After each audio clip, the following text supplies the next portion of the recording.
Movie की शुरुआत में हमें एक लड़की को दिखाया जाता है जो कि बेहोश होती है और बहुत ज़्यादा जख्मी होती है। अब वो धीरे धीरे करके होश में आ रही होती है। वो जिस कमरे में होती है वहाँ पर बहुत ज्यादा अंधेरा होता है। दरअसल होश में आने के बाद हमें पता चलता है कि उस लड़की की याददाश्त जा चुकी है। दरअसल वो कमरा नहीं बल्कि एक लैब होती है। लड़की उस लैब से बाहर निकलने की कोशिश करती है, लेकिन उस लैब का सिस्टम बार बार बता रहा होता है कि यहाँ का जनरेटर खराब हो चुका है। डरते डरते वो लड़की लैब से बाहर निकलती है और जमीन पर देखती है तो एक डेड बॉडी पड़ी होती है। उस आदमी के सीने में एक चाकू घुसा हुआ होता है और आसपास दीवारों में खून की छींटें होती हैं। वो लड़की उस आदमी को पहचानने की कोशिश करती है कि वो कौन है, लेकिन वो पहचान नहीं पाती। वो लड़की उस डेड बॉडी के सीने में से चाकू निकाल लेती है और अपने पास रख लेती है। आखिरकार वो लैब से बिल्कुल बाहर आ जाती है। बाहर आने के बाद उसे पता चलता है कि वो कोई लैब नहीं बल्कि एक स्पेसशिप है और उसे पता चलता है कि वो किसी और दूसरे प्लैनेट पर है। ये प्लैनेट देखने में अर्थ की तरह ही होता है, लेकिन अर्थ से बहुत ज़्यादा ठंडा होता है। अब उस लड़की को बहुत ज़्यादा डर लगने लगता है और उसे सांस लेने में भी बहुत ज़्यादा तकलीफ होने लगती है। वो आसमान की तरफ देखती है तो आसमान में एक अजीब सी रोशनी उसको नजर आती है। वो रोशनी धीरे धीरे करके चारों तरफ फैलने लगती है। अब वो बहुत ज़्यादा घबरा जाती है और लैब की तरफ वापस आ जाती है और वहाँ का दरवाज़ा बंद कर देती है। उसके दिमाग में चार लोगों की धुंधली सी छवि नजर आती है, लेकिन वो कौन थे वो उन्हें नहीं पहचान पाती।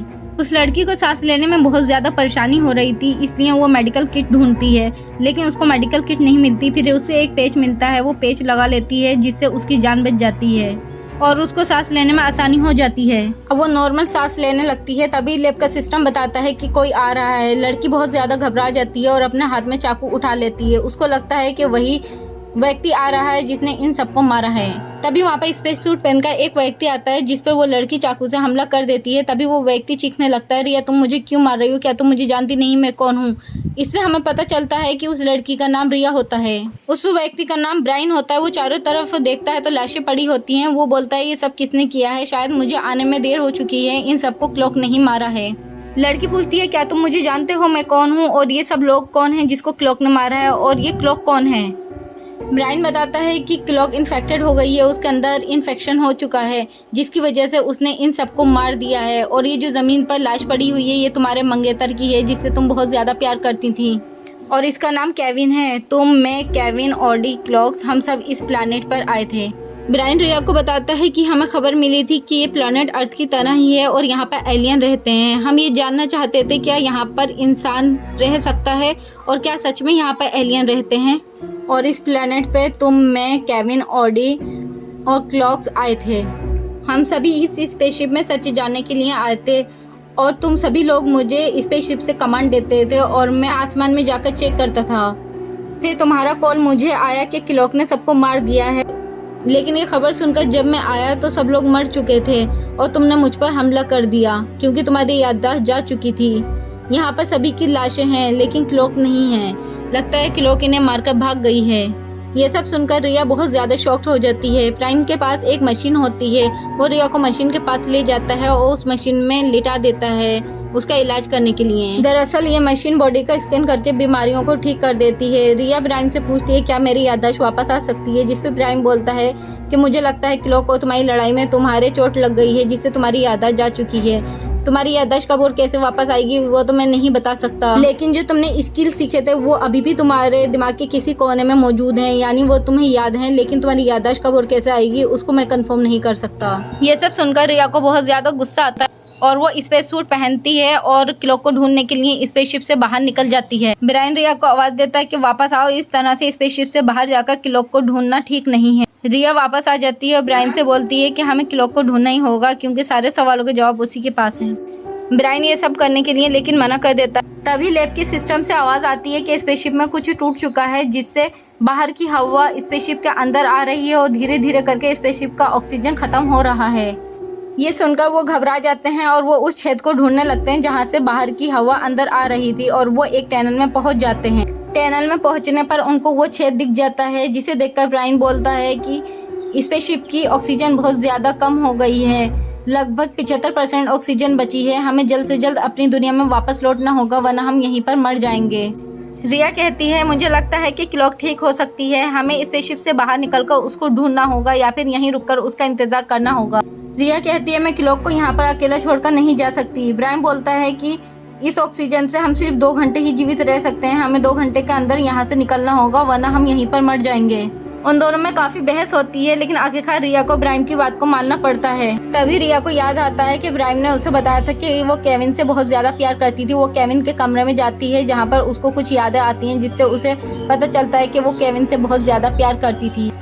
वहाँ पर उसे कुछ और झलक दिखाई देती हैं जिसमें वो देखती है कि उसने ही अपने मंगेतर को मारा है। अब वो कंफ्यूज हो जाती है कि उसने खुद अपने मंगेतर को मारा है या फिर क्लॉक ने मारा है। वो वापस लैब में आती है जहाँ पर उसको एक ड्रोन कैमरा मिलता है। वो उस ड्रोन कैमरे को चेक करने लगती है कि शायद इससे कुछ सच पता चल सके। फिर वो ड्रोन कैमरे में फुटेज देखने लगती है जिसमें दिखाया जाता है कि ये 5 लोग स्पेसशिप से बाहर जाते हैं सच जानने के लिए कि यहाँ पर सच में एलियन है या नहीं।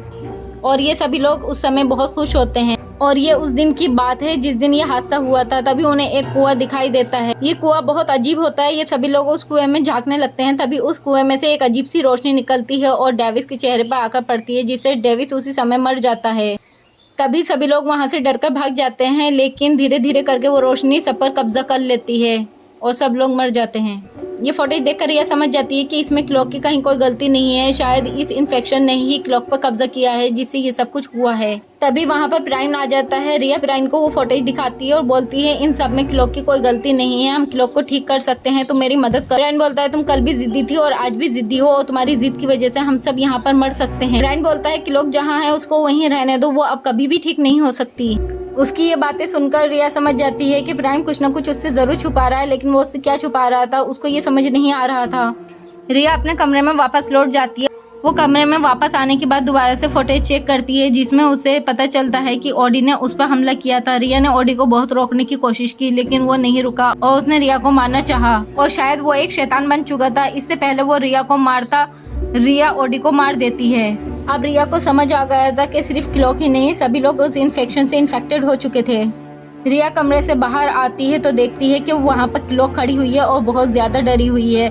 रिया टनल की तरफ जाती है तो वहाँ पर उसको ब्राइम की लाश पड़ी हुई मिलती है, जिसे देखकर रिया को लगता है कि क्लॉक ने ही ब्राइम को मारा है और ये भी इन्फेक्टेड हो चुकी है और एक एलियन बन चुकी है। रिया को लगता है कि क्लॉक ने ब्राइम को मारा है, अब वो उसे भी मार देगी, इसलिए वो क्लॉक को पकड़ लेती है और उसको मारने लगती है। क्लॉक कुछ कहने की कोशिश करती है लेकिन उसकी रिया बिल्कुल नहीं सुनती और पानी में डुबो कर उसको मार देती है। क्लॉक भी तड़प कर वहीं पर मर जाती है। रिया क्लॉक की बॉडी को उठाकर मशीन के पास ले जाती है और स्कैन करने के लिए लिटा देती है। वो ये जानना चाहती थी कि क्लॉक के अंदर कौन सा इन्फेक्शन है, लेकिन वो ये जानकर चौंक जाती है कि क्लॉक के अंदर कोई भी इन्फेक्शन नहीं था। रिया को अब रियलाइज होता है कि धीरे धीरे करके वहाँ का ऑक्सीजन खत्म हो रहा है और उसके पास आधा घंटा ही बचा है इस प्लेनेट से निकलने के लिए। रिया अपना स्पेस सूट पहनती है और स्पेसशिप को स्टार्ट करने की कोशिश करती है, लेकिन वो स्पेसशिप स्टार्ट नहीं होता। रिया को फिर से सांस लेने में दिक्कत होने लगती है। वो लैब में वापस आ जाती है और पेच लगा लेती है। रिया के दिमाग में विचार आता है कहीं ऐसा तो नहीं है कि प्राइम की बॉडी भी इन्फेक्टेड हो, इसमें भी इन्फेक्शन हो। ये सच जानने के लिए वो प्राइम की बॉडी को मशीन के पास ले जाती है और उसको स्कैन करने लगती है, लेकिन स्कैन करने के बाद उसको पता चलता है कि प्राइम तो अब से लगभग 24 घंटे पहले ही मर चुका है। रिया ये जानकर बहुत ज्यादा हैरान हो जाती है कि अगर प्राइम 24 घंटे पहले मर चुका है तो अब तक उसके साथ जो था वो कौन था। तभी रिया के सामने प्राइम आ जाता है, जिसे देखकर रिया चौंक जाती है और बोलती है अगर तुम ब्राइन हो तो ये बॉडी किसकी है। ब्राइन रिया को पास्ट बताता है और फुटेज भी दिखाता है।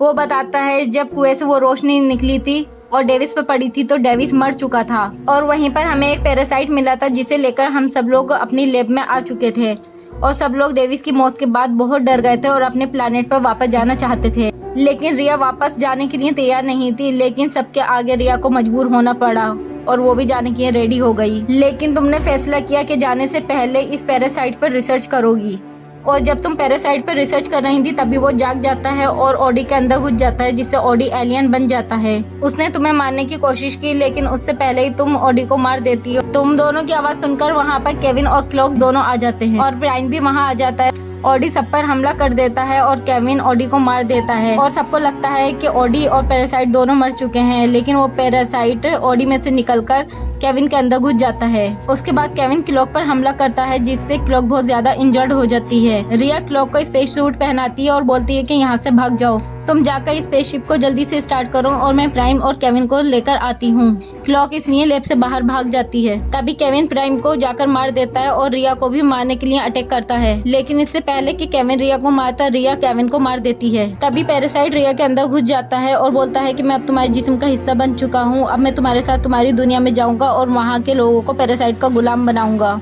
तुम इंसानों को क्या लगता है तुम हमारे प्लेनेट पर आ जाओगे, इसे हड़प कर लोगे और यहाँ पर रहने लगोगे? मैं ऐसा बिल्कुल भी नहीं होने दूंगा। रिया मशीन के पास आती है और अपने आप को स्कैन करके उस पैरासाइट को बाहर निकालने के लिए बोलती है। रिया को पता था कि ये ऑपरेशन बहुत खतरनाक है, जिसमें उसकी जान भी जा सकती है, लेकिन वो फिर भी ये रिस्क उठाने के लिए तैयार रहती है ताकि पैरासाइट को वो निकाल सके और वो उसके साथ अर्थ पर नहीं जा पाए। आखिरकार रिया ऑपरेशन में कामयाब हो जाती है और प्राइम की शक्ल में दिखने वाला वो पैरासाइट खत्म हो जाता है, क्योंकि मशीन उसे मार देती है। और फिर रिया स्पेसशिप को स्टार्ट करती है और अपनी अर्थ की तरफ रवाना हो जाती है और मूवी की यहीं पर एंड हो जाती है। आपको ये मूवी कैसी लगी कमेंट करके ज़रूर बताएं। धन्यवाद।